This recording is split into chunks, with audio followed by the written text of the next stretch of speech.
Arthur Schopenhauer হলেন একজন বিখ্যাত জার্মান ফিলোসফিস্ট। তার মতে মানুষ তিনভাবে সুখী হতে পারে।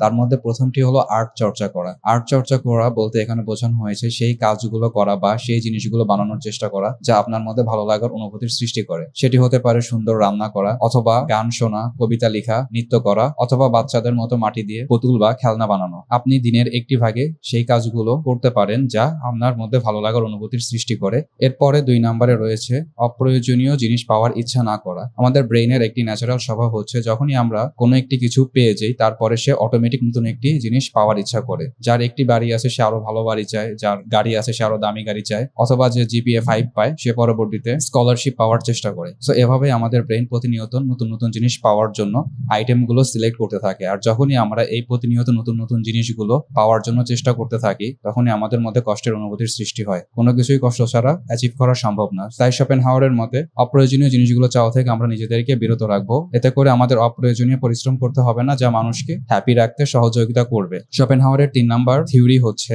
অনেক বেশি দয়াশীল হওয়া। দয়াশীল অর্থ হচ্ছে অন্য মানুষদের সাথে মেশা, তাদের সাথে কথা বলা, তাদের ভালো লাগার অনুভূতি এবং কষ্টের অনুভূতিগুলো বোঝার চেষ্টা করা, কেন তারা কষ্ট পাচ্ছে, তাদের কষ্টের অনুভূতিগুলো বুঝে তাদের জন্য কাজ করা। সেটি হতে পারে কোনো উপকার করা বা কোনো কিছু গিফট করা। আমরা লক্ষ্য করলে দেখবো যে আমরা যখন অন্যের জন্য কোনো কিছু করি তখন আমাদের নিজেদের মধ্যে ভালো লাগার সুখের অনুভূতি সৃষ্টি হয় এবং যার জন্য করছি তার মধ্যে ভালো লাগার অনুভূতি সৃষ্টি হয়। শোপেনহাওয়ারের মতে এই 3টি কাজ করার মাধ্যমে মানবজাতি নিজেদেরকে খুব সহজে সুখী রাখতে পারে।